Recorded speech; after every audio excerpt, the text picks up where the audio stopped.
모든 것의 주인이나 어렸을 동안에는 종과 다름이 없어서 그 아버지가 정한 때까지 후견인과 청지기 아래에 있나니 이와 같이 우리도 어렸을 때에 이 세상의 초등학문 아래에 있었던 종 노릇하였더니 때가 참에 하나님이 그 아들을 보내사 여자에게서 나게 하시고 율법 아래에 나게 하신 것은 율법 아래에 있는 자들을 속량하시고 우리로 아들의 명분을 얻게 하려 하심이라.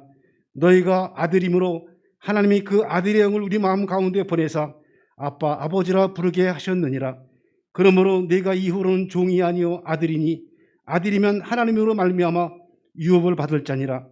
그러나 너희가 그때에는 하나님을 알지 못하여 본질상 하나님이 아닌 자들에게 종노릇 하였더니 이제는 너희가 하나님을 알 뿐 아니라 더욱이 하나님이 아신 바 되었거늘 어찌하여 다시 악하고 천박한 초등학문으로 돌아가서 다시 그들에게 종노릇 하려 하느냐.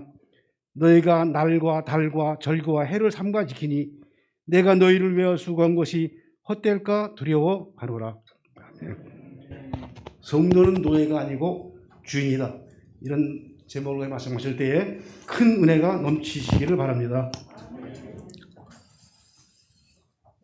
우리 한국에는 수많은 이단 종파 또 사이비 이런 종파들이 참 많습니다. 극성을 많이 부리는 신천지를 비롯해서 또 하나님의 교회인가 뭐 이런 이단도 요즘에 굉장히 왕성하게 그 사람들에게 접근하는 것 같더라고요. 뭐 그 외에도 잘 아는 구원파라든지 기독교 복음 선교회 등 참 많습니다. 알려지지 않았어도 우리가 모르는 가운데도 지금 굉장히 많이 이단들이 지금 극성을 부리고 있습니다. 정말 헤아리기 어려울 정도로 그렇게 많이 있다고 보시면 됩니다. 근데 대부분 그 이단이나 사이비의 특징들이 있죠. 여러 가지 특징을 보이는데 그 중에 하나가 교인을 노예로 만든다는 것입니다.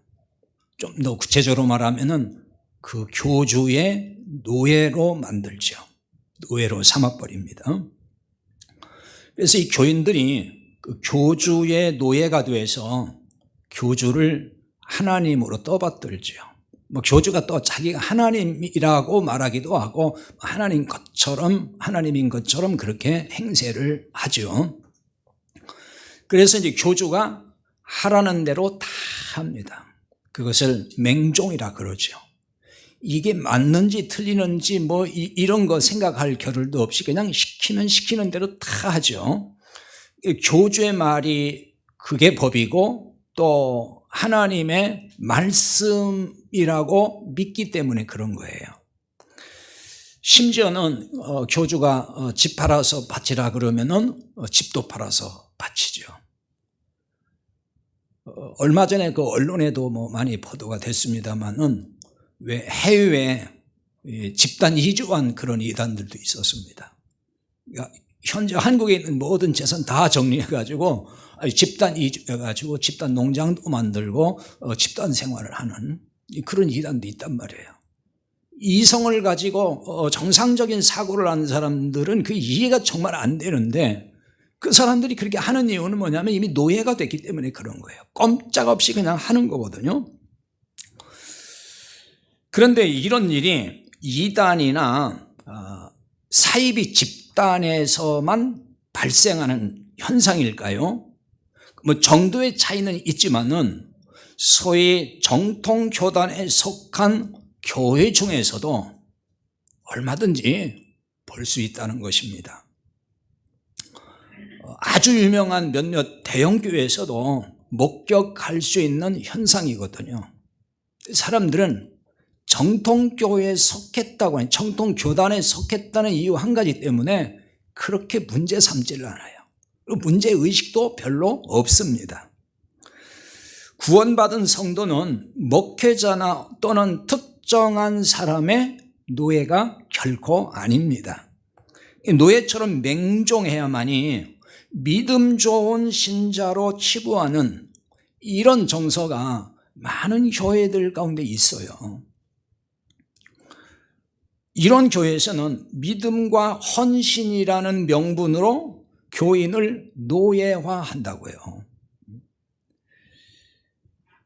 그냥 무조건 순종하는 거, 무조건 따르는 거, 그러면 믿음 좋다고 그렇게 얘기한단 말이에요.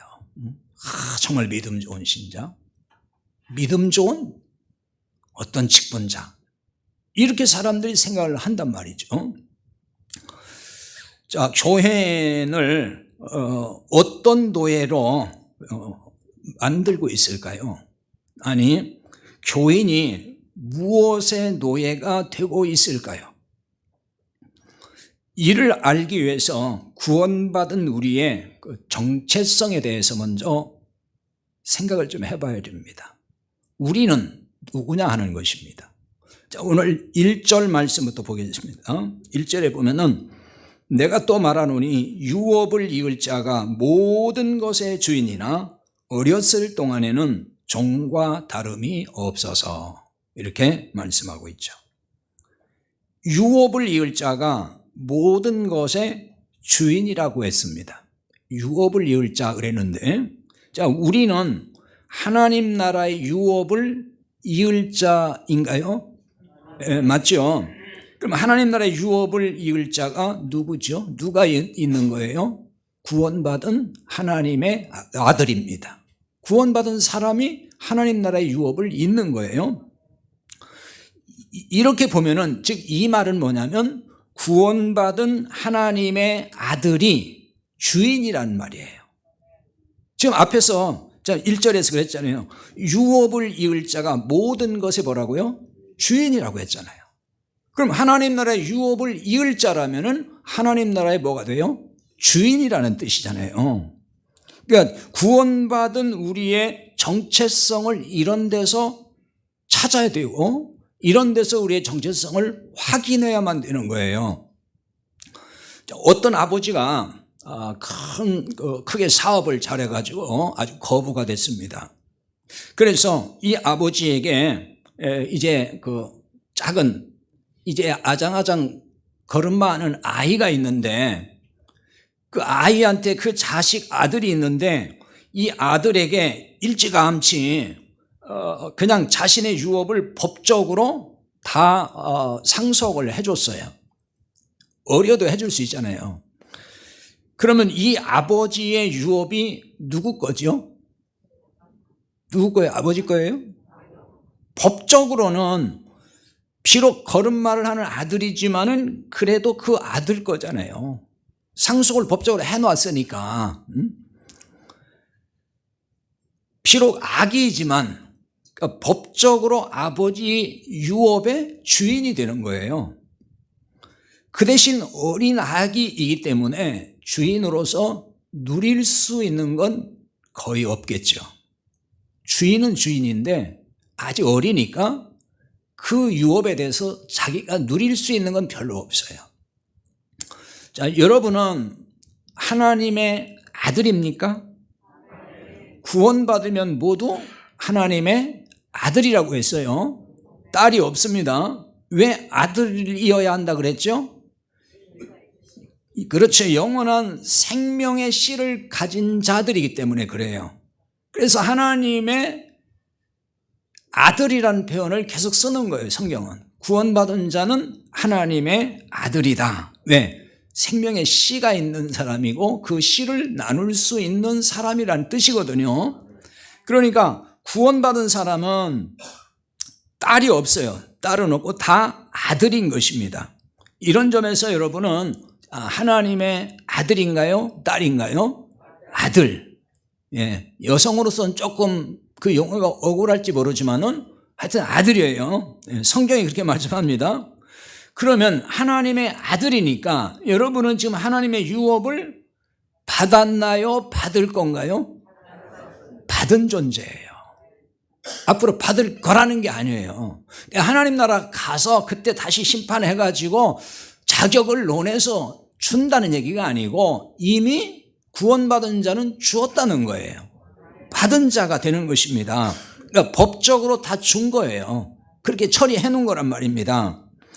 하나님의 유업을 받았으면은, 자, 여러분은 하나님 나라의 주인이 됐다. 그 얘기입니다.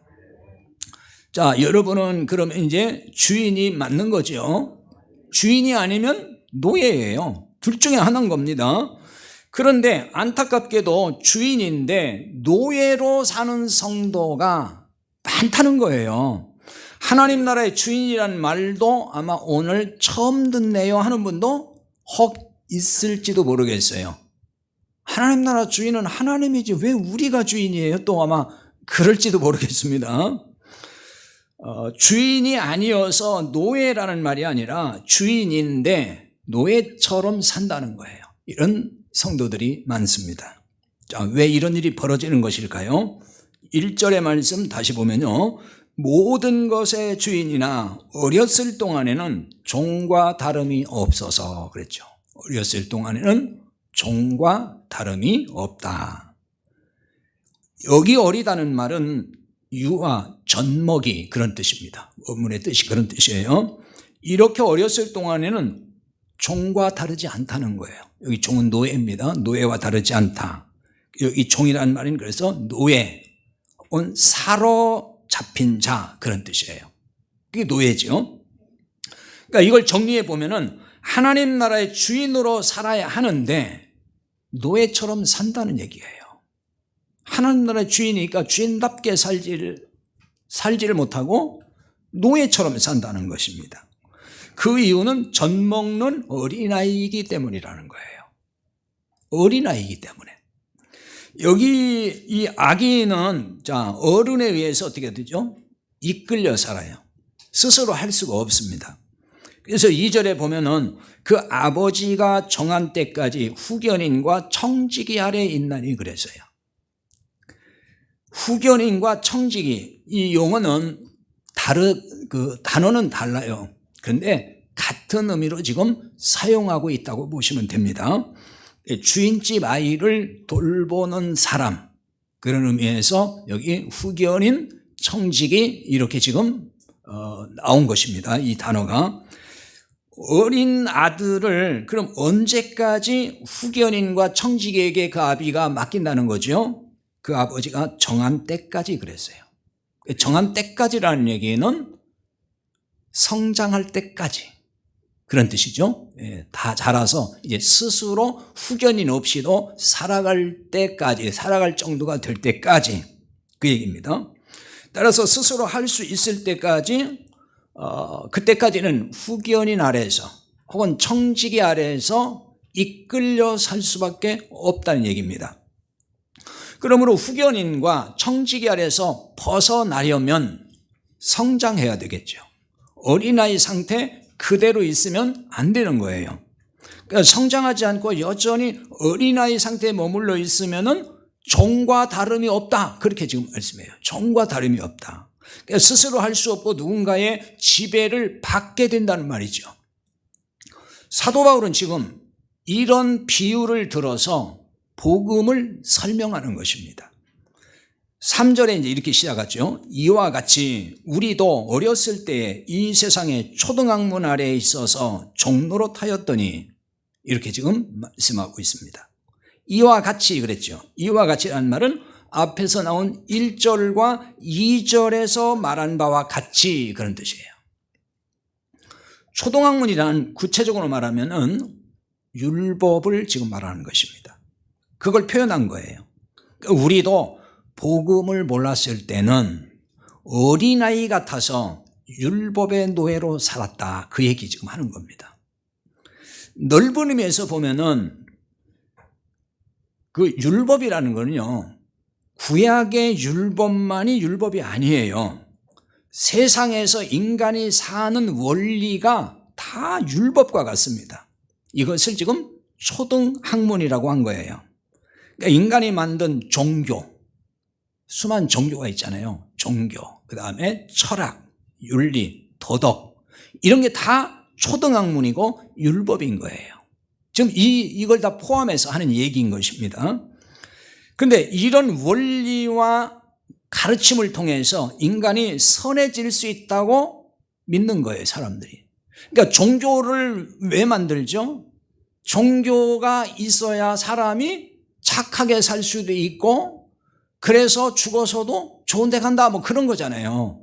이게 세상 종교에서 가르치고 말하는 거예요. 사실 철학도 인간을 선하게 살게 하려고 나온 것이 철학인 거예요. 그 다음에 윤리, 도덕 다 마찬가지예요. 인간이 스스로 어떻게 하든지 교육을 통해서 가르치고 이렇게 해서 착한 사람 만들고 착하게 살고 그러다 보면은 죽어서도 좋은 데 간다. 이제 구원 얘기를 하는 거예요. 그게 바로. 죽음 이유를 또 얘기하는 거니까요. 자, 그런데 인간이 수많은 종교가 나왔고 철학이 나왔고 윤리, 도덕이 나왔지만은 인간이 생각하는 만큼 인간이 선해지고 착해졌나요? 인간은 선해지고 착해지지 않아요. 점점 더 악해지면 악해지고 또 교묘하게 죄를 지면 짓지 그것 때문에 더 선해진 게 없습니다. 한번 잘 생각해 보세요. 그것 때문에 지금 사람들이 이렇게 선해졌는가? 교육을 많이 받은 사람들이 누구보다 선한가요? 그렇지 않잖아요. 그건 마저 우리가 다 보는 바예요. 그럼 뭐 무슨 철학이라든지 종교나 뭐 어떤 윤리 도덕 교육 체대를 못 받은 사람은 더 악하고 그런 교육 많이 받은 사람이 더 선하고 착한 사람이 맞냐 그거예요. 그거 아니잖아요. 그렇지 않아요. 이러한 실험, 그러니까 사람이 어떤 종교를 통해서 혹은 어떤 법을 통해서 혹은 뭐 어떤 윤리 도덕의 가르침을 통해서 결코 인간이 선해질 수 없다 하는 이런 실험, 이 실험 아닌 실험을 하나님이 이스라엘이라는 백성을 택하여서 행하신 거예요. 그 이스라엘은 온 세상 사람의 대표예요. 율법을 주시고 인간이 그 율법을 지켜서는 그걸 통해서는 결코 선하게 될 수 없다, 의롭게 될 수 없다 하는 것을 보여주신 거예요. 그 이스라엘 통해서 그걸 보여준 거란 말이에요. 그러니까 이스라엘이 율법을 이스라엘이 율법을 줬잖아요. 그런데 그 율법대로 이스라엘 백성들이 선해지고 착해졌느냐 안 그러잖아요. 결국 실패했어요. 그 이스라엘의 실패는 모든 세상 사람의 실패라는 거예요. 다 그럴 수밖에 없다. 그거 보여주고 알려준 거란 말이에요. 그러므로 이제 더 이상 그렇게 할 필요가 없다는 거예요. 그러니까 때가 되었다는 거죠. 하나님이 그 때가 되었다 보시고 예수님을 보내신 겁니다. 그게 4절 5절의 말씀이에요. 자, 때가 참에 하나님이 그 아들을 보내사 여자에게서 나게 하시고 율법 아래 나게 하신 것은 율법 아래 있는 자들을 속량하시고 우리로 아들의 명분을 얻게 하려 하심이라. 이렇게 말씀했습니다. 하나님이 율법의 노예로 사는 인간을 구원하시기 위해서 하나님의 아들 예수님을 보내셨다는 말씀이에요. 율법의 노예된 자들을 구원하셔야 했기 때문에 그 아들 예수님을 율법 아래 나게 하셨다 그랬어요. 예수님 율법 아래 오신 거예요. 왜? 율법 아래 있는 우리를 건지시기 위해서, 구원하시기 위해서 그런 겁니다. 여자에게 나셨다는 말도 이런 맥락에서 일단 이해하면 될 것 같습니다. 자, 하나님이 아들 예수님을 보내신 것은 단지 율법에서의 구원만을 위해서인가? 그러니까 율법에서 구원하시기 위해서 단지 그것 때문에 율법 아래 오셨는가? 그런 부분이에요. 그게 아니라는 거예요. 뭐라고 했죠? 우리로 아들의 명분을 얻게 하려 하심이라 그랬어요. 아들의 명분을 얻도록 율법 아래 오셨다는 거예요. 거기서 구원하셨다는 겁니다. 이게 아들의 명분이라는 말은 양자 삼음이란 뜻이에요. 제가 항상 어떤 뜻이라고 할 때는 그 원문의 뜻을 말하는 거예요. 뭐 영어 성경의 뜻 뭐 그런 게 아니고 원문의 언어의 뜻을 말하는 겁니다. 자, 양자로 삼아서 법적으로 아들 되게 하셨다 그 말이에요. 아들의 명분을 얻게 해서 할 때에 여기 얻는다 하는 말은 도로 받다 그런 뜻이 있고요. 회복시킨다, 회복한다 그런 뜻이 있습니다. 이렇게 보면은 원래 하나님의 아들이었는데 그 지위를 잃었던 사람인데 그래서 잃었는데 이제는 다시 그 명분을 찾았다. 그러니까 이게 도로 받았다는 얘기입니다. 회복했다. 아들로 회복이 됐다 하는 의미를 품고 있는 말이 여기서 얻다 그런 얘기예요. 모든 인간은 원래 하나님의 아들이었는데 하나님을 떠나서 마귀 자식이 됐다는 거예요. 그래서 하나님이 예수님을 보내심으로 마귀의 손에서 우리를 건지신 거예요. 이걸 다른 말로 율법의 노예로부터 건져냈다라고도 말을 하는 것입니다. 그러므로 다시 아들의 자리로 회복시켰다 그 얘기입니다. 이것이 아들의 명분을 얻게 하셨다는 뜻이에요. 따라서 예수님을 믿음으로 의롭게 된 사람은 다 하나님의 아들입니다. 구원받은 사람은 하나님의 아들이에요. 그러면 여러분이 하나님의 아들이라는 이 사실을 어떻게 알 수 있을까요? 하나님의 아들이라고 하니까 그냥 아들인가? 뭔가 증거가 있어야 할 거 아닙니까? 당신이 하나님 아들입니까? 아멘 그랬어요. 그러면 그 증거가 뭡니까? 어떻게 알 수 있습니까? 그러면 대답을 해야 될 거 아닙니까? 글쎄요, 뭐 성경에 있으니까 그런 거 아니에요. 이렇게 얘기하면은 정말 너무 막연한 얘기가 됩니다. 그 답을 오늘 6절에서 말씀을 하죠. 6절입니다. 너희가 아들이므로 하나님이 그 아들의 영을 우리 마음 가운데 보내사 아빠 아버지라 부르게 하셨느니라. 하나님이 그 아들의 영은 예수님의 영, 그리스도의 영이라고도 하고요. 이걸 성령의 다른 표현이에요. 성령을 우리에게 우리 마음 가운데 보내셔서 아빠 아버지라 부르게 하셨다 그랬습니다. 아들이기 때문에. 그러니까 아들이라서 아들의 영 성령을 우리 마음 가운데 보내셨다 그랬어요. 비슷한 말씀이 로마서 8장 15절에도 있습니다. 너희는 다시 무서워하는 종의 영을 받지 아니하고 양자의 영을 받았으므로 우리가 아빠 아버지라 부르짖느니라 그랬어요. 여기서는 양자의 영 그랬어요. 같은 얘기입니다. 양자 삼았으니까 그걸 양자의 영이라고 한 거예요. 그러니까 성령에 대한 다른 표현입니다. 이것도 예수님을 구원의 주님으로 믿고 하나님의 아들이 된 사람에게는 성령이 임한 거예요. 성령이 안에 계시는 겁니다. 그러므로 하나님을 아버지라고 부르게 되는 거예요. 그러면 또 이런 생각을 할 수 있어요. 하나님을 아버지라고 부르기만 하면 성령이 임한 사람일까? 그런 생각할 수 있잖아요. 왜 다 하나님 아버지 이러고 기도하니까 그러면 그렇게 말만 하면 그게 성령이 임한 사람일까 하는 거예요. 로마서 8장 14절에 그 답을 주고 있어요. 무릇 하나님의 영으로 인도함을 받는 사람은 곧 하나님의 아들이라고 했습니다. 하나님의 영으로 인도함을 받는 사람이 하나님의 아들이라는 거예요. 하나님의 영, 성령이에요. 그 표현도 마찬가지입니다. 성령이 우리 안에 임할 때는 그냥 공연히 오셔서 우리 안에 가만히 계신다는 게 아니에요. 왜 성령이 우리 안에 오셨겠어요?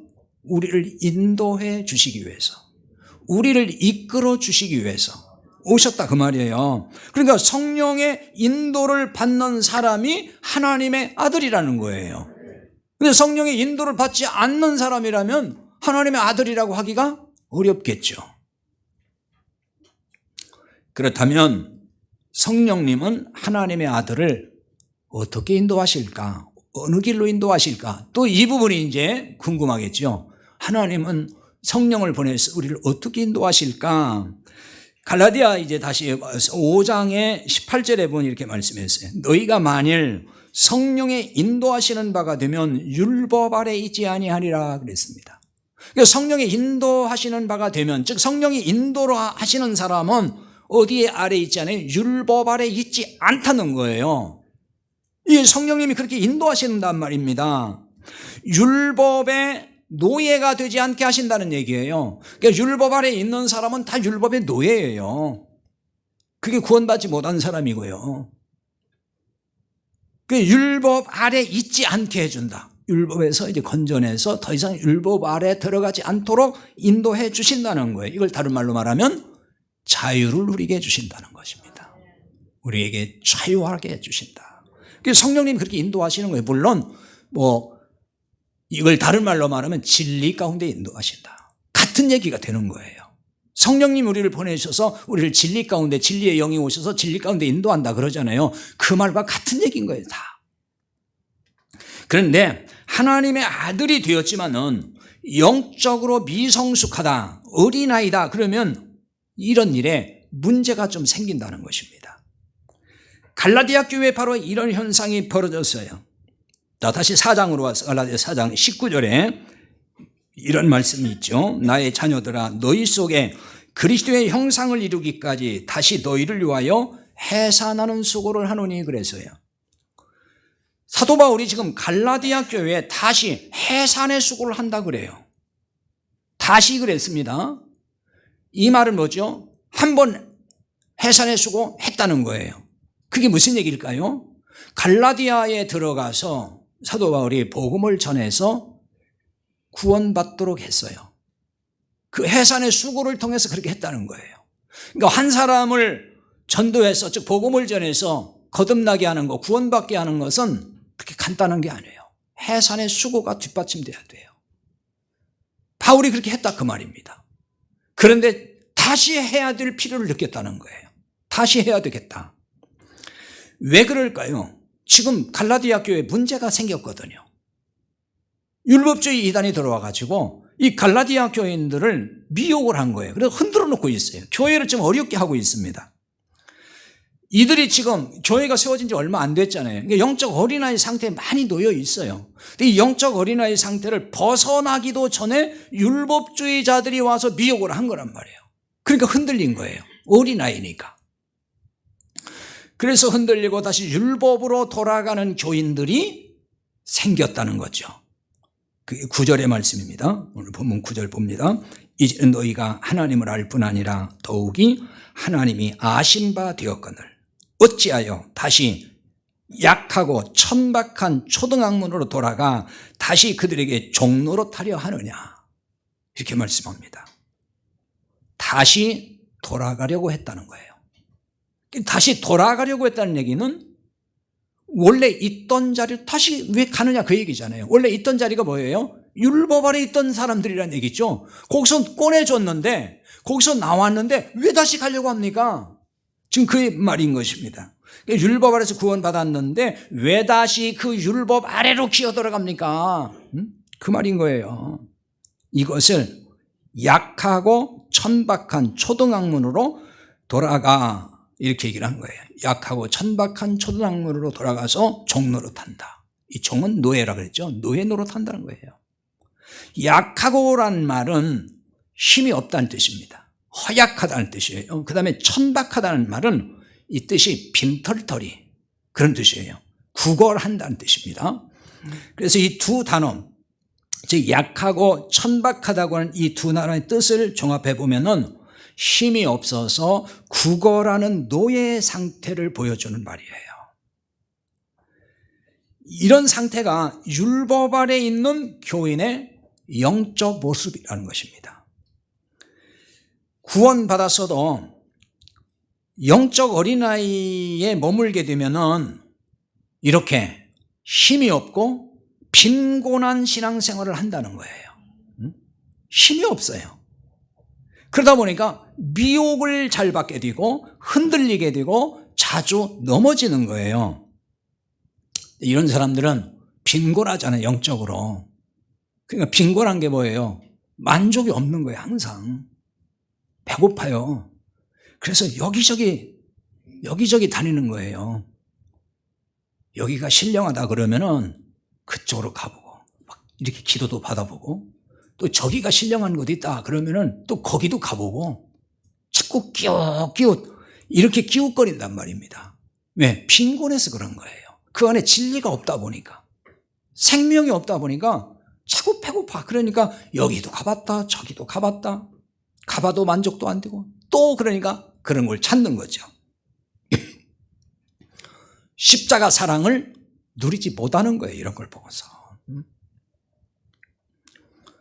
영적 어린아이에 머물면 이런 똑같은 현상이 나오는 것입니다. 빈곤해서 자꾸만 그렇게 흔들리고 뭔가를 다른 걸 통해서 충족하고 싶어 하는 것입니다.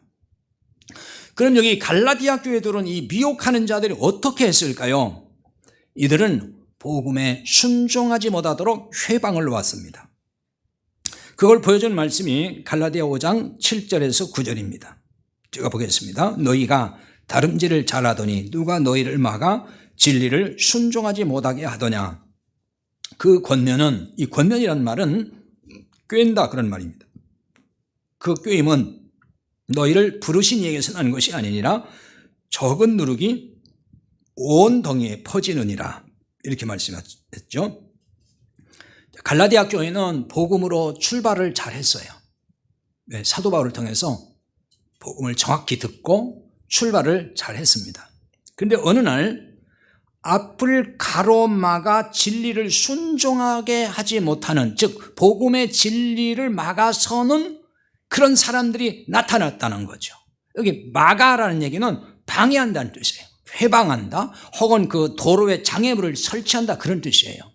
갈라디아 교회 성도들이 복음으로 출발해서 지금 잘 나가고 있어요. 그런데 나가는 길을 가로막는 것들이 생긴 것입니다.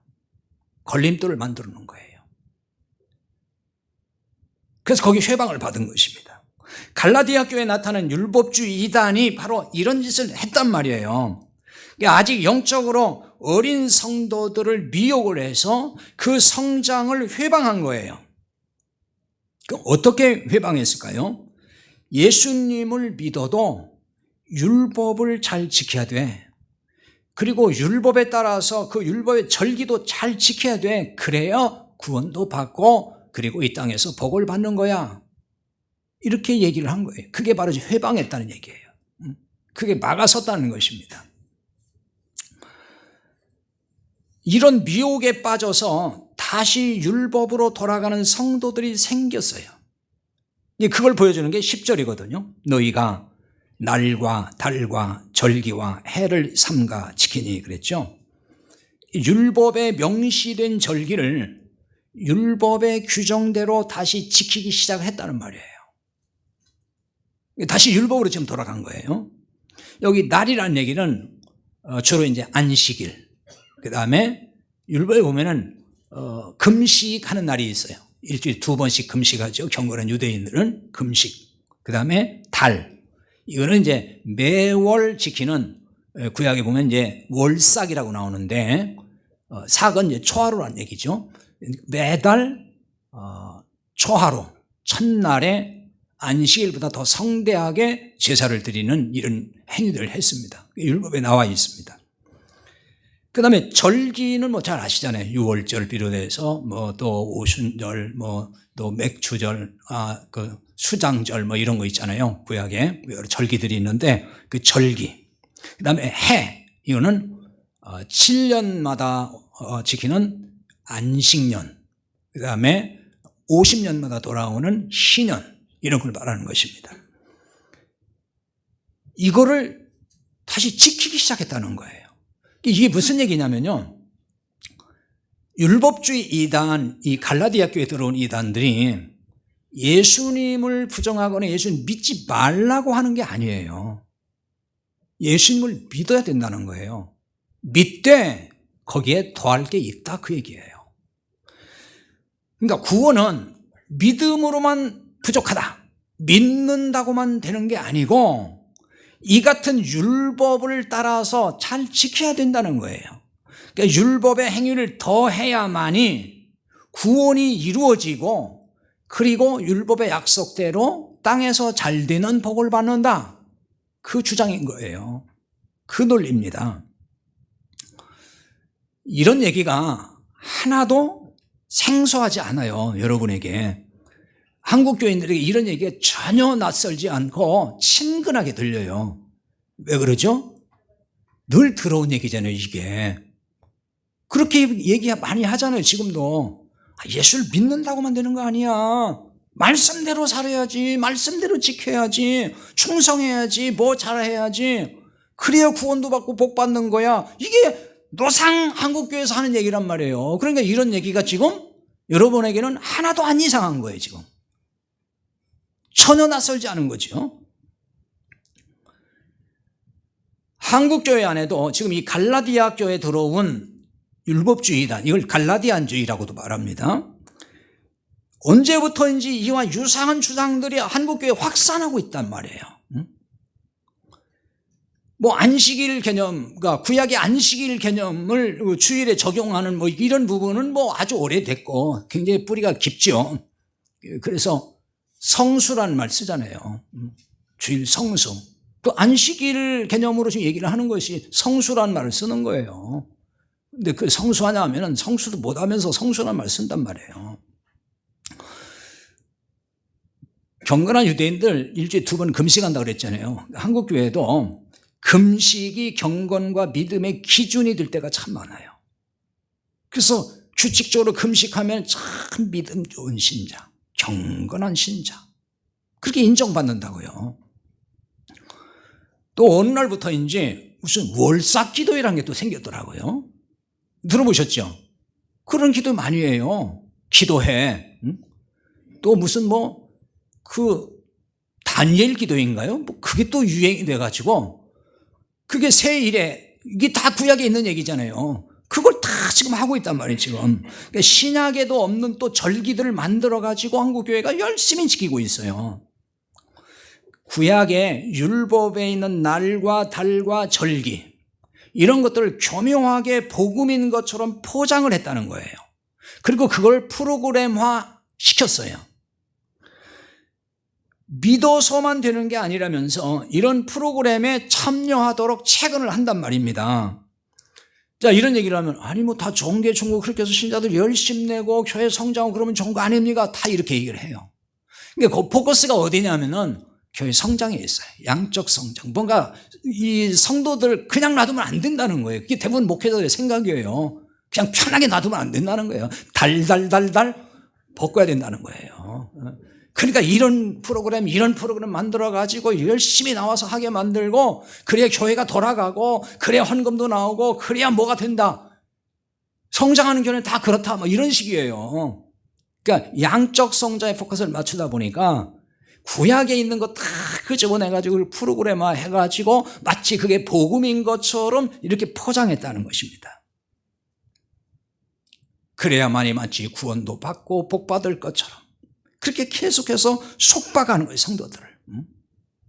이런 한국교회 현실에도 불구하고 참 복음을 전하는 교회가 없는 건 아니죠. 소수, 아주 극소수라고 저는 보는데요. 극소수이긴 하지만은 곳곳에 있어요. 근데 그런 교회가 드러나질 않고 있습니다. 잘 몰라요. 하지만 대다수 교회는, 이런 교회를 제외한 대다수 교회는 복음이라고 전하지만 들어보면 다 짝퉁이에요. 유사복음이에요. 그거 전하면서 율법으로 교인을 얽어맨다고 해요. 다 율법으로 얽어매는 거예요. 그런데 복음이라고 얘기해요. 가짜 복음인 거죠. 하나님 나라의 주인으로 살게 하지 않고 율법의 노예로 살게 한다, 그 말입니다. 율법의 노예는 두 종류가 있습니다. 그럼 두 종류의 노예를 양산한 교회들이 있단 말이에요. 하나는 복음도 모르고 구원이 뭔지도 모르는 그런 노예, 율법의 노예가 있습니다. 교회 나오죠. 교회 안 나온다는 얘기 아니에요. 근데 교회 나오는데 왜 복음도 모르고 구원도 모르냐, 왜 율법의 노예냐? 교회가 복음을 말하지 않으니까 모르는 거예요. 복음을 말해도 다 가짜 복음을 말하니까 진짜 복음을 모른다, 그 말입니다.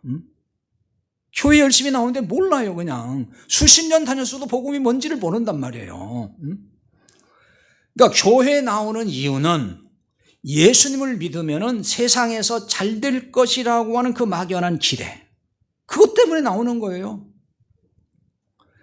이런 사람은 지성이면 감천이라는 그 의식으로 교회 나온다고 해요. 지성이면 감천이야. 쫙 가서 열심히 지성을 드리고 싹싹 빌고 뭔가를 하고 그러면 하나님이 감동을 하셔서 나를 그래도 잘 보살펴 줄 게 아니냐라고 하는 그런 생각인 거죠. 하나님을 이렇게 지성으로 잘 섬기면은 화를 면하고 형통할 수 있다고 하는 일종의 샤머니즘인 거예요. 그건 기독교 신앙의 본질이 아니에요. 그러니까 잘 섬기는 방편이 이제 뭐냐면은 예배 참석, 그 다음에 헌금 내는 거, 봉사하는 거, 이런 걸로 생각을 해요. 그래서 그런 걸 열심히 한단 말입니다. 이런 사람은 작은 사고 하나만 터져도 또 아프기만 해도 불안합니다. 그때부터. 굉장히 두려움이 앞서요. 그래서 어떤 생각이 드냐면 내가 요즘에 정성이 부족한가? 내가 하나님 앞에 헌금할 때 그냥 꼬깃꼬깃한 거 그냥 이렇게 갖다 넣어서 그런가? 왜 이런 거 가르치잖아요. 다리미로 쫙 빳빳하게 이렇게 다려가지고 봉투에 넣어서 바치라고. 내가 그런 정성이 부족해서 이런 문제가 자꾸 생기는가? 기도를 더 많이 해야 되는데 기도를 좀 많이 못해서 그런가? 자꾸 이렇게 생각한단 말이에요. 그리고 두려워하고 걱정을 해요. 그 실제로 그런 분이 있다는 얘기를 들었어요. 자꾸 아프대요. 그리고 여러 가지 어려운 일이 많이 생기는 거예요, 집안에. 그거를 이제 가까이서 보는 어떤 대형교회 나가는 권사님이 뭐 그랬다는 거 아니에요. 그러지 말고, 예배 빠지지 말고, 가서 이번 주에는 봉투에다가 헌금 좀 넣어가지고 갖다 바쳐. 그럼 하나님이 잘 보살펴 줄 거야. 이렇게 권면했다는 거 아니에요. 여러분, 이게 맞는 거예요? 아니, 하나님이 돈 몇 푼 받고 보살펴주고 안 보살펴주고 그런 분이에요? 근데 그게 권사라고 하는 사람들 입에서 나오는 말이란 말이에요, 이게. 한국교회 지금 이게 영적 현실이에요. 그 정도 수준밖에 안 된단 말이에요. 기독교를 그냥 무당 잡신같이 돼 있는 거예요. 하나님을 정말 이상한 하나님으로 만들었다니까요. 그런 거 갖다 바치면 하나님이 해결해 준다고 얘기를 하니 다 그거 배워서 그런 거 아니겠어요, 교회에서. 자, 또 하나의 노예는 하나님의 아들이지만 어린아이의 상태적 노예가 있어요. 복음을 듣고 구원을 받았어요. 그런데 어린아이 상태에 머물러 있습니다. 어린아이 상태에서 늘 율법적 설교를 계속 들었어요. 그리고 주변에는 전부 율법적 교인들로 가득해요. 그러면 어떤 교인이 되겠습니까? 자연스레 율법의 노예가 되고 율법 아래 있는 교인으로 살아가게 되는 거예요. 그렇게 되면 갈라디아 교회에 나타난 현상 중 하나가 바로 이런 점이라고 볼 수 있어요. 율법주의자들의 미혹에 서서히 빠져들면서 다시 율법 아래로 들어갔단 말이에요. 그래서 갈라디아 5장 9절에 보면은 적은 누룩이 온 동에 퍼진다 그랬어요. 적은 누룩은 율법주의자들을 지칭하는 것입니다. 온 동에 퍼지게 됐다. 여기 적은 누룩이라고 해서 이 적다 하는 말은 작다라고도 번역해도 되고 적다도 돼요. 그러니까 어떤 크기를 말할 수도 있고 양을 말할 수도 있는데, 그런데 이 말이 미크로스라고 그러거든요, 헬란말로. 그래서 굉장히 작다는 건데 마태 13장에 가서 그 겨자씨 비유해서 겨자씨는 모든 씨보다 작다고 나오는데 바로 그때 작다고 할 때 그 단위를 말할 때 쓰는 말이 미크로스입니다. 근데 여러분이 마이크로라는 말 아실 거예요. 단위를 말할 때 이게 바로 헬라어의 미크로스에서 나온 말입니다. 마이크로그램 1mg의 1,000분의 1. 그러니까 마이크로그램은 1mg의 1,000분의 1이에요. 그러니까 얼마나 작은지 상상이 되죠. 이렇게 작은 누룩이지만 이게 밀가루 반죽 덩이에 들어가게 되면은 그 덩어리에 다 이제 퍼진다는 거예요. 그게 온 덩이에 퍼진다는 겁니다. 빵 만들면 아시잖아요. 그 얘기 하는 거예요, 지금. 온 누룩이 효소가 이게 조금밖에 안 넣어도 빵을 부풀게 하잖아요. 화학적 변화를 일으키잖아요. 그거 말하는 것입니다. 그러니까 보이지 않을 정도로 아주 미미하지만 방치하면은 큰 문제가 될 수 있다. 그 얘기입니다. 근데 이게 문제가 되었을 때에 여기서 벗어나려 하면은 쉽지 않아요. 아주 어렵습니다. 그러므로 복음이 아닌 것은 단호하게 배격을 해야 되는 거예요. 근데 우리는 그런 마음이 별로 없어요. 왜? 너무 익숙해요. 그런 부분에. 복음이 아니라고 해도 그런 것도 있고 뭐 그럴 수 있지. 그냥 그런 식의. 사도 바울은 이런 점에 얼마나 단호한지 모릅니다. 갈라디아 1장 8절에 보면은 이렇게 말하죠. 우리나 혹은 하늘로부터 온 천사라도 우리가 너희에게 전한 복음 외에 다른 복음을 전하면 저주를 받을지어다. 그 다른 복음을 전한다는 얘기는 복음이 아닌 걸 말하는 것이고, 그런 복음을 전하는 사람이니까 그 사람은 저주받을 수밖에 없다는 거예요. 왜? 그 사람은 복음이 없으니까 그럴 거 아니에요. 한국교회는 이런 단호함이 보이지 않는다는 거죠. 율법주의 신앙을 다른 복음이라고 말하는 사람은 극히 드물어요. 여러분, 율법주의 신앙을 다른 복음이다, 이 잘못됐다, 이렇게 말하는 사람 많이 봤나요? 거의 없어요. 있기는 있는데 정말 소수예요. 왜? 다른 사람들은 그냥 다 그런 부류이기도 하고, 또 그런 부류가 아니라도 또 그걸 별 다 대수롭지 않게 여긴단 말입니다. 왜 그러냐면 이런 생각인 것 같아요. 제가 볼 때는 뭐 율법주의 신앙이든 뭐 복음적인 신앙이든 뭐 다 뭐 그게 그거고, 그 신앙의 색깔 내지는 스타일 정도, 이 정도로 쉽게 생각하는 경향이 있단 말이에요. 여러분, 이게 무슨 신앙의 스타일 문제입니까? 그런 게 아니에요. 그렇게 생각하면 안 되는 거예요. 그래서 한국교회 율법주의를 비판하면은 발끈하는 사람들이 많다고요. 아니 뭐 이렇게 믿든 저렇게 믿든 뭐 교회 열심히 다니고 봉사 잘하고 사람 많이 데리고 그러면 되는 거고, 그 교회가 커지면 되는 것이 왜 그렇게 까탈스럽게 얘기하냐 이러면서 발끈하고 막 성질내고 그래요. 그런 사람 많아요. 아니 율법이 됐든 뭐든 열심히 있는 사람한테 왜 그걸 문제가 있다고 하느냐. 아니 기도 열심히 해, 헌금 잘해, 봉사 잘해, 그러면 됐지, 이런 식이란 말이에요. 그러니까 다른 복음이라고 얘기 못하는 거예요. 이런 분들은 화를 낼 게 아니고 누구한테 따져야 돼요? 사도 바울에게 따져야죠. 그렇지 않나요? 왜? 사도 바울이 그랬잖아요. 율법주의를 그냥 비판한 정도가 아니에요. 이거 다른 복음이야, 이거 복음 아니야, 저주를 받을 거야, 이렇게 얘기하잖아요. 그분한테 따져야지. 왜 하나님의 말씀 있는 대로 알려주고 있는데 그 전하는 사람한테 따지냐고요. 상식적으로 생각해 보란 말이에요. 성경에 그렇게 돼 있잖아요. 지금 다른 복음이에요. 다른 복음이라는 건 뭐예요? 이게 복음이 아니다 하는 거예요. 그러니까 이 말은 바꿔 말, 우리가 흔히 쓰는 말로 이단이다 그 말이에요. 뭐 이단이 다른 게 아니에요. 무슨 신천지만 이단이 아니에요. 다 다른 복음 얘기하면 그거 이단인 거예요. 근데 그런 말을 안 씁니다. 왜? 공격받으니까. 율법주의 이단이라고 하는 거예요. 율법주의 신앙에 깊이 빠진 교회일수록 여러분 어떤 현상을 볼 수가 있죠? 교인들이 율법의 노예가 되어 있어요. 종교 노예가 되어 있다는 거예요. 그런데 이걸 모른다고요, 정작 본인들은. 그럼 어떻게 생각하느냐?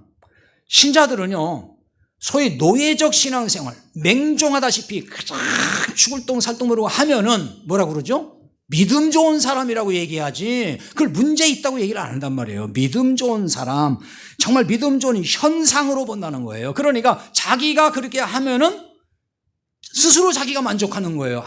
내가 이렇게 열심히 하고 있네. 자기가 자기를 지금 만족시키고 위로한다니까요. 율법주의 신앙이 대부분 그래요. 근데 그렇게 못하면 그때부터 불안해 이제. 그리고 자책을 해요. 내가 이거밖에 못하나 또 이런다고요. 그러니까 이런 교인들은 자신이 출석하는 교회가 잘못 가고 있지만은 그걸 감지를 못해요. 잘못 간다고 생각하지 않습니다. 오히려 그런 교회에 나가는 교인일수록 자기 교회에 대한 자부심이 굉장히 큽니다. 우리 교회는 얼마나 성도 열심히 있는 줄 아세요? 우리 교회 성도들이 얼마나 뜨거운지 아세요? 막 이러면서 자랑한다니까요. 그런 얘기 많이 들어보셨죠? 그럼 또 거기 기가 팍 죽어버려요. 우리 교회는 그렇게 열심히 없는데. 그리고 교회 문제가 많은 걸 안다고 해도 거기를 떠나지를 못해요. 대부분이 그래요, 제가 보면. 이런 설교를 듣는 목사들은 아마 굉장히 욕을 할 거예요. 그럼 교회 막 떠나라는 얘기냐, 신자들한테. 지금 그거 부추기는 거냐, 뭐 그렇게 할 수 있어요. 그런 얘기가 아니에요. 왜 이런 현상이 오냐? 왜 떠나지를 못해? 문제가 많은데도 그 중요한 이유 중에 하나는 그 교회와 목사를 떠나는 일은 하나님을 배신하는 것이다. 이렇게 배웠고 그렇게 세뇌를 시켜요. 떠나면 저주받는다는 거예요. 실제 제가 그런 얘기 많이 들어봤다니까요. 상담도 많이 들어보고. 이렇게 얘기한다는 거예요. 우리 교회를 떠난 사람 치고 잘된 사람이 없습니다. 평소에 그렇게 얘기를 하는 거예요. 그러니까 세뇌시키는 거예요. 그게 떠나지 못하게. 그리고 예를 또 들어주는 거예요. 아무개 집사 1년 전에 우리 교회 떠났죠? 지난달에 교통사고 났대. 아니 떠나든 안 떠나든 교통사고 나는 거 아니에요? 꼭 그런 식인 거예요. 아무개 권사 우리 교회 싫다고 떠났지? 그 사람 암 걸렸대. 뭐 이런단 말이에요. 그 안 떠났으면 안 걸리나요? 여러분 이런데 속으면 안 되는데 워낙 거기에 세뇌가 됐기 때문에 성도들이 참 순진하잖아요. 그게 두려워하는 거예요. 아이고 우리 교회 떠난 사람이 다 저렇게 안 됐다는데 문제가 생겼다는데 아이고 내가 싫긴 하지만 어떻게 내가 떠나. 나도 또 그런 거 당하면 어떻게 이런 두려움 때문에 못 떠나는 거예요. 그리고 이제 가장 많은 이유가 또 있어요. 인간관계. 수십 년 같이 신앙생활을 했잖아요. 그 사람들과 헤어질 수가 없는 거예요. 그러니까 아닌 걸 알면서도 그냥 있는 거예요. 참 제가 그런 얘기 들으면서 너무 딱하고 이거 어떻게 해야 되나. 참 어떤 데는 답이 없다 이런 생각이 들 때가 있어요. 너무너무 저도 답답하니까. 자 9절 하반절에 보면은 어찌하여 다시 약하고 천박한 초등학문으로 돌아가서 다시 그들에게 종노릇하려느냐 그랬어요. 그들에게 종노릇하려느냐 해서 여기 그들이라는 말은 누구를 말할까요? 약하고 천박한 초등학문 그걸로 그냥 보기도 해요. 그렇게 해석하는 사람도 있어요. 하지만 저는 이보다는 초등학문으로 돌아가게 한 율법주의자 봐도 그들 그 이단이다. 이렇게 보는 게 더 맞는 것 같아요. 그러니까 다시 말하면 왜 이들의 노예가 되었느냐 그 말이에요. 왜 율법주의자들 그 이단의 노예가 됐느냐 그 얘기입니다. 지금 이를테면은 거짓 목사의 노예가 됐다는 거예요. 노예가 빠져나오지를 못한다는 거죠. 여러분 성도는 하나님 나라의 노예가 아닙니다. 성도는 하나님 나라의 주인이에요.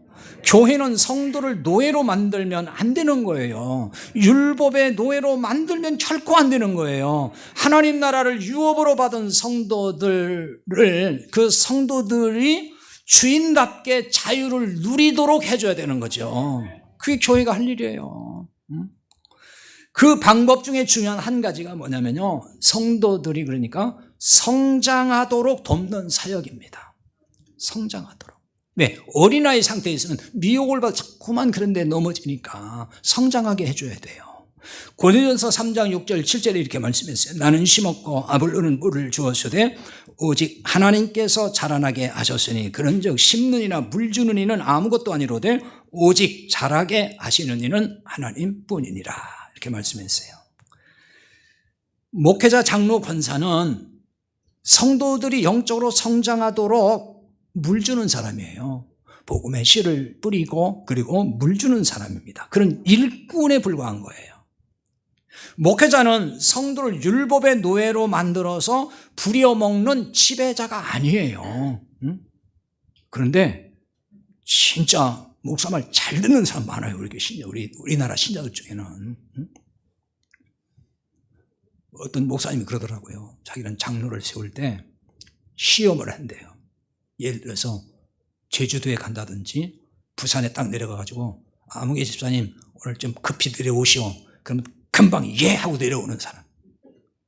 그런 사람 장로시킨대요. 목사가 뭐 명령은 무조건 따라야 되는 뭐 종입니까? 신자가? 아니잖아요. 물론 뭐 내려가야 될 특별한 이유가 있을 때 내려갈 수도 있겠죠. 근데 그런 식의 발상을 한다는 것 자체가 지배자의 느낌을 주잖아요. 지배자. 목회자는 지배자가 아니에요. 교회 리더들, 장로도 지배자가 아니잖아요. 다 성도들이 영적으로 성장하도록 옆에서 섬기는 자들인 거예요. 그래서 목사는 성도가 하나님 나라 주인임을 일깨워주고 자유를 누리도록 돕는 사람인 것입니다. 자, 여러분은 하나님의 아들입니까? 하나님 나라를 상속받았나요? 그러면 노예가 아닌 하나님 나라 주인으로 이제 당당하게 자유를 누릴 수 있어야 됩니다. 더는 어떤 것에도 위축되거나 눌려 살지 마세요. 당당하게 자유를 만끽하면서 살 수 있기를 바랍니다. 같이 기도합시다.